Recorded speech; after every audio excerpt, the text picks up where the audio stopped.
Hey, it's your girl Carla Renata, aka the Curvy Film Critic, along with Scott Menzel here at Toronto International Film Festival. We are at TIFF, y'all, doing a little special Black Tomatoes action. So, Scott. Yes, my dear. Have you been having a good time? Oh my God, this year has been fantabulous, to quote you. I love that you said that. Yes, it has been. And we've seen a ton of films. I know you've seen a ton of films. I know I've seen a ton of films, but I know one film that we did together. That's right. The interview for it together, and that we saw was A Star Is Born with Lady Gaga, Bradley Cooper, Anthony Ramos, and Sam Elliott, Dave Chappelle, Andrew Dice Clay. All these really wonderful people are in it. So let's just talk to the people about how we feel about it. How are you feeling about A Star Is Born? I'll be honest, I was not expecting to be as blown away by that movie as I was. Really? Yes. I'm just like you. I remember the Barbara Streisand version. I remember all the versions, the 30 versions, the 50 version. I did not remember the Judy Garland version, I'll be honest, but I did remember the Barbara Streisand version. Okay. And this is by far the best version so far of this franchise. You know, this is what I loved about what he did with it. He took it and he took all of the elements from all the other ones, because there's one from the 30s, there's the one from the 50s with Judy Garland, there's the Barbara Streisand one from the 70s, and there's this one. So there's 4, maybe 5 different incarnations of it. He took a little bit of everything from all of the different versions and threw it into this to pay homage, because this is a franchise. Yeah, A Star Is Born is a franchise. It pretty much is, yeah. You know, so he took all of that, he threw it together and just made it work. He wrote it, he produced it, he's starring in it. I mean, he did the soundtrack, some of the songs on the soundtrack. He is really killing it. I will say that the soundtrack for this movie is second to none. I mean, this is going to be a soundtrack for the ages. Warner Brothers not only will make money off the movie, but the soundtrack will be the #1 soundtrack of the year. I am calling it right now. I agree with that. I agree with that. And it'll definitely, this film is definitely Oscar buzz worthy. I expect to hear lots of really wonderful, great things about them during award season. And we did a roundtable with them where we laughed, we cried.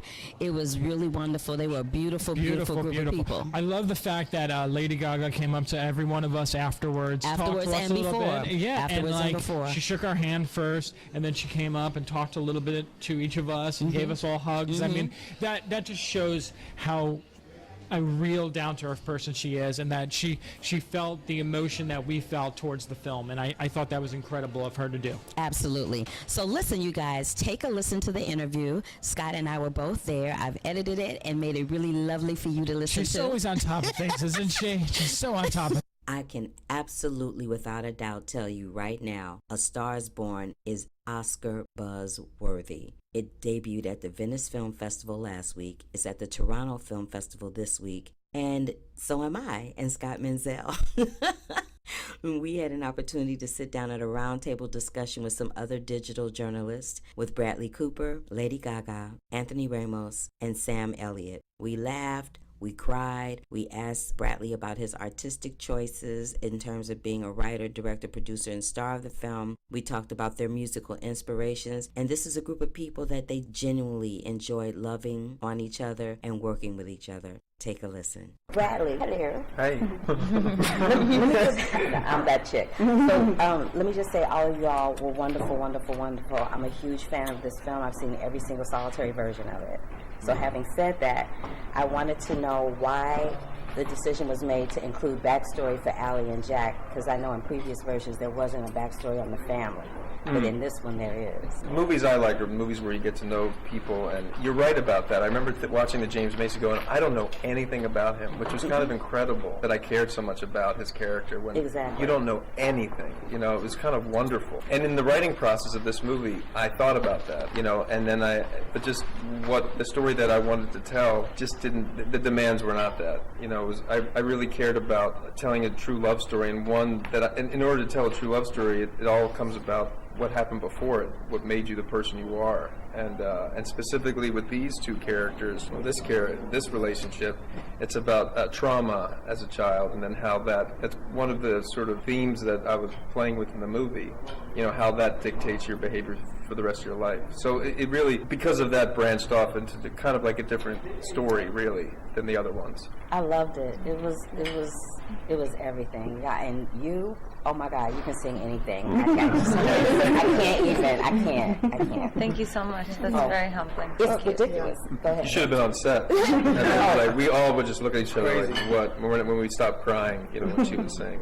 You know, the two things that I wanted to make sure would happen, hopefully, when people watch the movie, anybody who's a musician and anybody who's gone through that will say, like, yeah, that's the way it is. So that was really important. You try to do anything you can to personalize the story. So, you know, and for all of us, I think it's, you know, you find what it is, you know, personal to you so that you don't have to act. You know, that's the bottom line.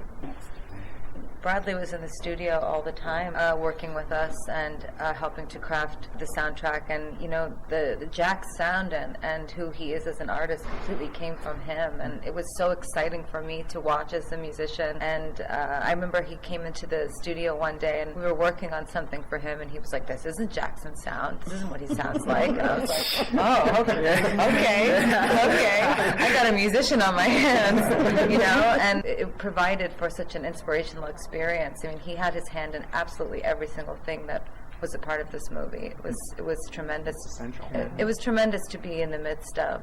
Just an honor to watch, really. It was pretty special just being on set and playing that role. I mean, I think everyone needs a real one in their life, especially as no matter what you do and the more successful you become at whatever you do, you have to keep the real ones. And I think that was what I kept playing in my mind, and like, yeah, I saw stuff on the page and I said what was on the page half of the time, but that was only because Bradley was like, he'd have moments he'd be like, yo, forget about the script, let's try this. And it was like, lead with the heart, like the words are here, we're gonna say this, but if something feels like it wants to do this, let's go there, let's just try that and let's do that. And Bradley would be like, we were shooting a scene with Dice and Stephanie on the steps outside the house.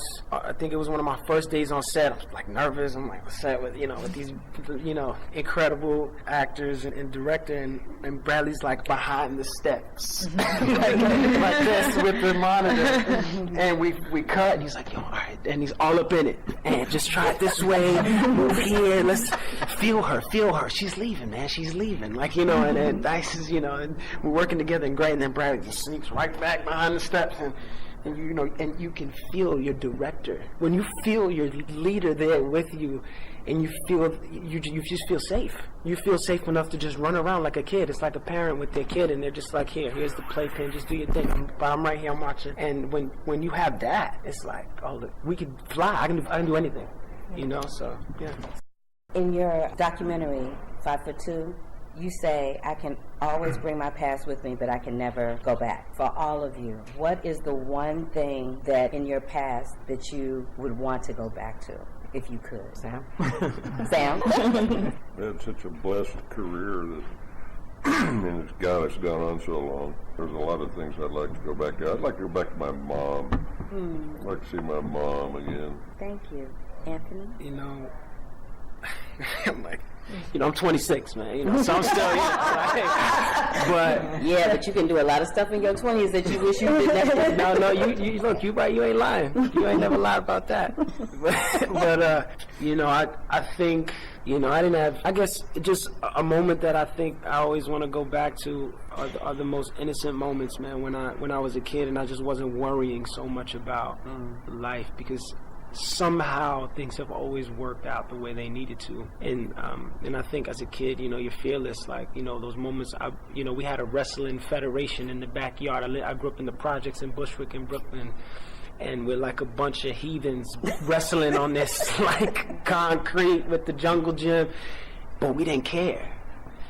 And I'm like, you know, and I think I need to go back to those moments a little more as an adult, you know, worrying about where's my career going, or what, you know, is this going to work out, is that going to work out? But at the end of the day, I always went back home upstairs and ate my rice and beans and chicken, you know, that my mom made, and like went to bed, and I was like, yeah, everything's good, you know, and I have to remember the rice and beans and chicken, like, it's all good, you know, like, it's always gonna be all right, you know. So for myself, I often have a vision of me when I was around 19 years old, living on the Lower East Side. It was just me in this teeny tiny studio apartment with my piano and my futon, And I used to wake up and I would either go to the cafe down the street to write, or I would just walk the streets of New York by myself. And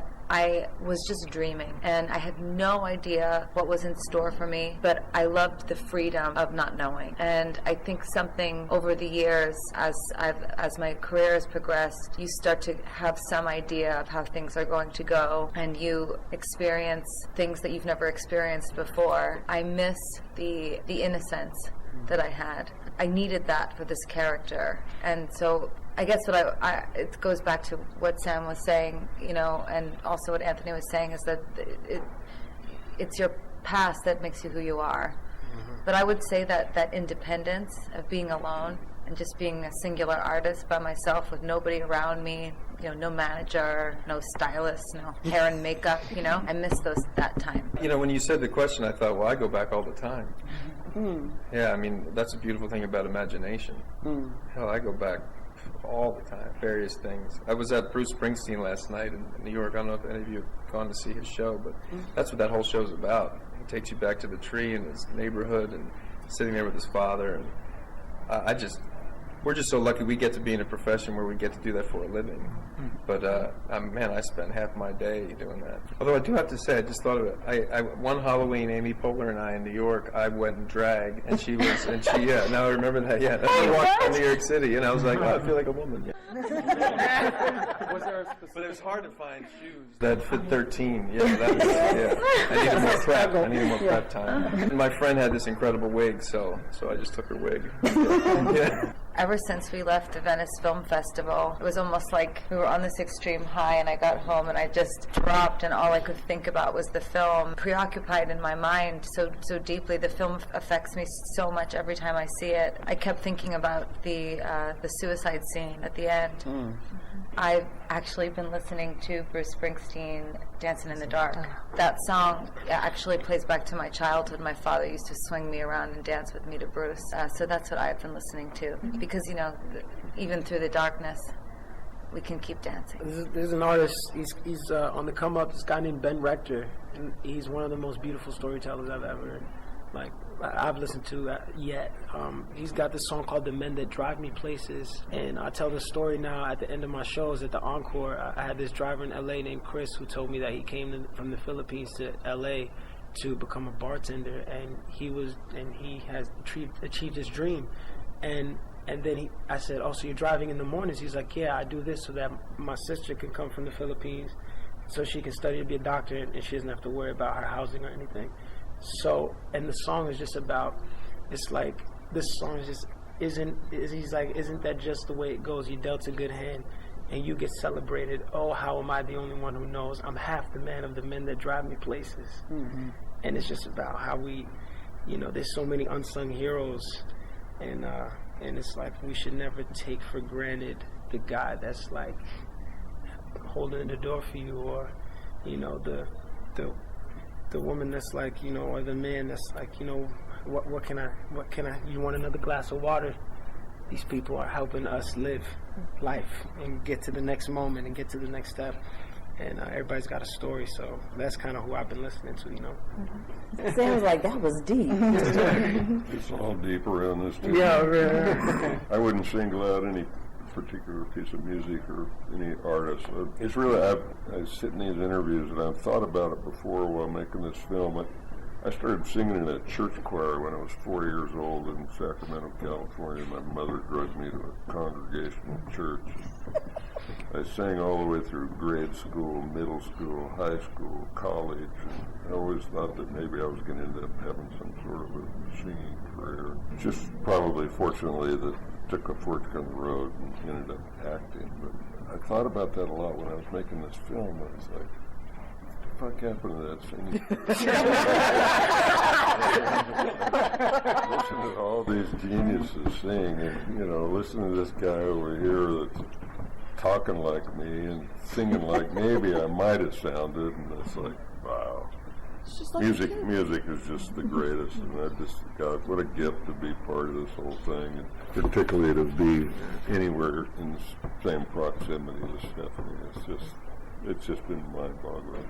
love you for it. I know, y'all making me cry. There's a lot of love here. Just the truth. There's so much love here. And The truth. we felt it on set, and we still feel it now. That's a testament to this guy right here. That's right. He created a family, and he nurtured us. He's the nucleus to all of this. I'm just so forever grateful to have met you. I'd like to thank Lady Gaga, Bradley Cooper, Anthony Ramos, and Sam Elliott for taking the time to sit down and talk to us digital journalists and give us a little insight into their characters, their musical inspirations, and just their overall thoughts about shooting and filming and working together on A Star is Born. This is your girl, Carla Renata, aka the Curvy Film Critic for Black Hollywood Live and Black Tomatoes. Be on the lookout for A Star is Born at a theater near you this fall. Love, peace, and hair grease, y'all. Until the next time. Bye. All right. So did y'all? I hope that they enjoyed that interview. Oh, I hope so too. It was really wonderful. I put the best bits in it. Now we got LIzzie that's opening this week with Chloe Sevigny and Kristen Stewart. Another film that I think is going to be Oscar buzzworthy for those two young ladies, because we see Kristen Stewart doing something that she's never done before. She's really she has some really high stakes as a character in this movie. The film is not as graphic as the other Lizzie Borden films have been. There's a relationship between the two women, a kinship that I've never seen in any other Lizzie Borden picture that I've seen. I really, really enjoyed it, and it was really intense. And with this whole Me Too, Time's Up movement, it's really refreshing to see a film that takes place in the 1800s where these women are really trying to do it for themselves even then. Right? I agree. I completely agree. I saw that at Sundance, and if you guys don't know this about me, I'm a huge Kristen Stewart fan. I am definitely a fanboy of Kristen Stewart. So let's just say this. He is like a big old fan of Kristen Stewart. Like, he totally geeks out when he hears her name or sees her face. I'm just saying. I do. Yes, I'm one of those wacky people who, like, when I go to a film festival, if her name's on a schedule, I am like the first in line to see it. That's how much of a fan I am. And it's interesting because her and Chloe just seem like the perfect pairing in this movie. And Chloe has been very passionate about this project. It was supposed to be made like years upon years ago. She's been attached to it for so long. It was supposed to be a TV series, and now it became a movie. And I think the movie is really, really great. And, you know, the last 15-20 minutes of this movie is haunting. It'll leave you speechless. Yes, it will. It really will. Yes, it will. And the two of them working together, just their on-screen dynamic is just so top-notch, and they're incredible together. I agree. So, you guys, take a listen to the Lizzie interview. It's very, very brief, but take a listen. And then I want you guys to go and see Lizzie, because it's a really, really wonderful, wonderful film. Support independent film. And take a listen. Why do you think Bridget and Lizzie were so tight? Do you think it was that sisterhood that they shared over being abused and being old maids, or?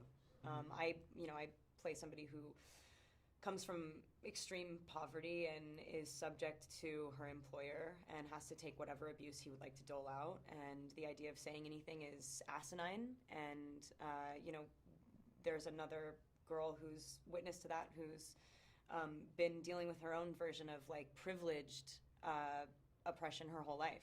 And so they see that in each other immediately, and they're just like, girls help each other. That's such a natural thing. Like, that's a really that's natural to us. We're nurturing people. Yeah, exactly. Yeah. I saw the film. You guys are kicking major butt, and I'm a huge fan of both of you. Really, really. The Me Too movement and the Time's Up movement. How do you think, if there was a woman during that time that was brave enough to speak up about the injustices toward women at that time, how do you think it would have fared during the 1800s? I mean, well, there were the suffragettes, and yes, I mean, I think, like, the women's movement, we're still, like, in the thick of it, and, with pay equality, and I mean, so much it could go on. But I think we just have to support each other and give each other platforms to have these kind of conversations and build each other up and just continue on this path. I think it's so great that it's a huge part of the conversation now. Cool. So that song, Lizzie Borden had an axe, gave her father 40 whacks. Do y'all remember the rest of it? When she saw what she had done, she gave her mother 41. Yes, Diva. Good delivery on that one. I love it. She saw it being pitched, and she was like, right. Well, thank you so much. I appreciate both of you taking the time out. So that was nice, short and sweet. Short and sweet. And we said what we had to say about Lizzie. We said what we had to say about A Star Is Born. We're going to see some other films. I'm going to see if Beale Street Could Talk. I'm going to see Quincy. I've seen Monsters and Men. I've seen Hate You Give. Hate You Give is we Beautiful got, Boy. We have Boy so Erased, many, so much. We're gonna have to do like a longer episode. We're gonna have to do a longer episode. But for right now, this is Carla Renata, the AKA Curvy Film Critic. And this is Scott Menzel. For Black Tomatoes at Black Hollywood Live. You can find me across all social media platforms at The Curvy Critic. And don't forget to go to YouTube, like the video, give us a comment. We will respond back, and go to iTunes and give us those 5 stars. And where can they find you, Scott? You can find me at WeLiveEntertainment.com and across all social media platforms at The Other Scott M. Thanks so much for watching, and we hope you enjoyed this video. Take care. Bye. From executives Keven Undergaro, Dario Kristen, Tiana Hobson, and the entire BHL staff, we would like to thank you for supporting Black Hollywood Live, the first online broadcast network dedicated to African American entertainment. For questions and comments, contact us, info@blackhollywoodlive.com. Like us on Facebook, tweet us, or Instagram us at BHL Online. And I am the official voice of Black Hollywood Live, Scipio. Instagram me at KingXOBay. Thanks for tuning in.